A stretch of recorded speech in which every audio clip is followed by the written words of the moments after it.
Hello, I'm Katharine Barnard-Kelly and I am actually here sitting on my stairs in my house with my dogs. I'm sure you can see one of them in the background because it's actually the only quiet place in the house currently where I can do this little wee video message. And it got me to thinking around, I've just recorded this morning my debate for the upcoming ISPAD conference, the Paediatric and Adolescent Diabetes Conference, that telemedicine is not crucial for diabetes care delivery. So it was interesting for me to be given the is not crucial side of the debate because I'm an advocate of telemedicine and think that it works very well in many settings. But the difficulty is it doesn't work well for so many people who don't have access to the internet or a smartphone device, tablet, computer, whatever, with which they're able to dial in.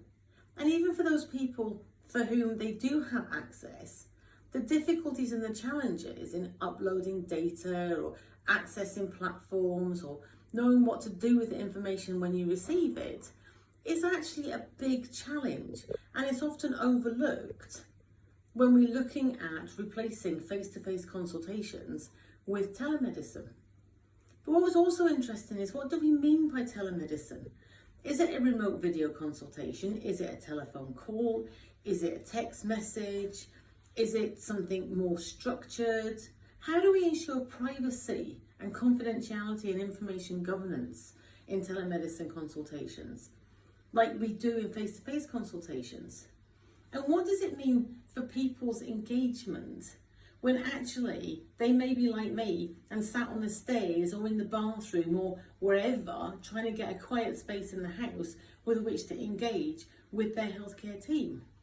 It kind of seems a little inconsistent with being able to receive good quality healthcare and engage in a very collaborative kind of approach together. So it kind of got me thinking more, not so much that telemedicine isn't crucial as part of diabetes care delivery. I really do think there's a place, and I think COVID, if anything, has highlighted how important it is to offer choice in terms of how we access healthcare to people with diabetes and other chronic conditions. But also it got me to thinking about, actually, it shouldn't be the only alternative. It shouldn't be the only way.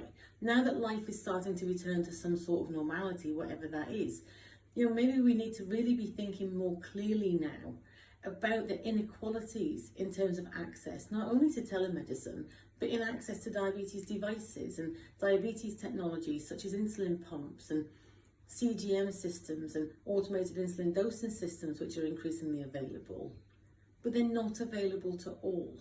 And there are so many barriers to access in terms of healthcare and diabetes devices currently, that maybe that's where the next argument, the next debate really needs to be, is how can we reduce these inequalities and improve access to everybody that can benefit from it, rather than shoehorning people into telemedicine visits that may not fit their needs at all.